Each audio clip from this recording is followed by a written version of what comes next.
So, begin this talk. Consciousness is universal. It's not yours or mine. We use a part of it and become aware of something. It's one consciousness, just as all matter has the one source of Mula Prakriti.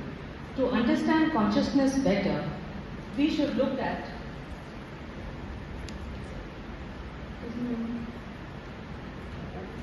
this one.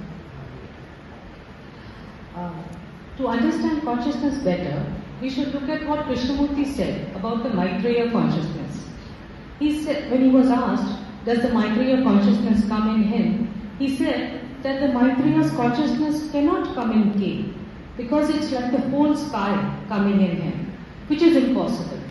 Which means, like a vector diagram, K's small circle of consciousness had overlapped over a part of the giant consciousness of Maitreya. So consciousness, as even scientists say today, is a unified field rather than in independent units, out of which our brain matter overlaps in parts and we call that part me. In understanding this fundamental unity of consciousness, we can understand this journey from a divisive mind to an integrated mind a little better. We all know what is a divisive mind. It is a mind which has a self-image and it is trying to protect and promote. It's having a self-image that it is trying to protect and promote. But can we say an integrated mind is one without such a self-image? What is an integrated mind? An integrated mind may mean a non-contradictory, logical, steady mind whose thoughts, actions and speech are in one flow of continuity, which does not preach humility and then proudly say, I am humble. There is a small inspiring story of the brilliant Radha Burneti, who was visiting a Theosophist home up north where other members were gathered too.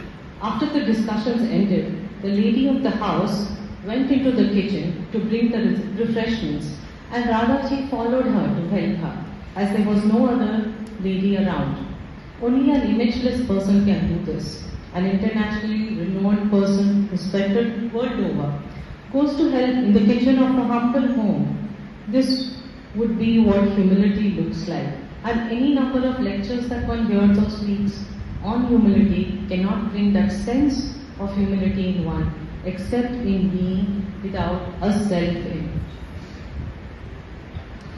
But it is the hardest thing. In writing the speech, I have to fight that urge of not creating a self-image.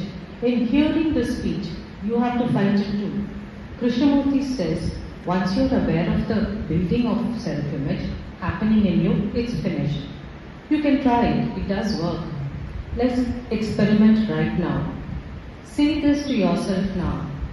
I am not a theosophist. I am nothing. I am not kind. I am not intelligent. I am not hardworking, sincere. I am nothing. And then just breathe. Can we feel freedom inside us? Like that beautiful tree outside, which has no self-image, so is free. Or the birds that fly gaily, with no self-image, hence nothing to prove.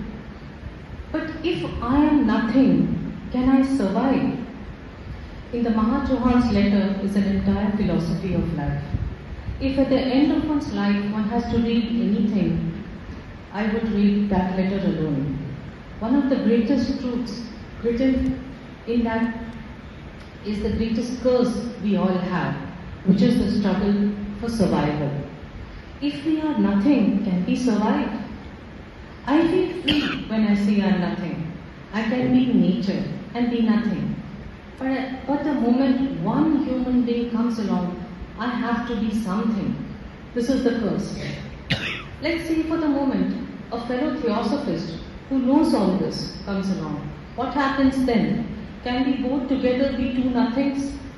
We discuss our new learnings, we enjoy the new understanding. We feel the shared affection, we part. We did at least for now remain two nothings. Living in the present appears to be one key to this imageless state. What are the other keys? Seeing life as it is. Just facts that we can ascertain as facts. But a lot of our theosophic literature has information we may not be immediately able to ascertain of the truths, like of the sevenfold subdivisions of a plane or the quilon of matter.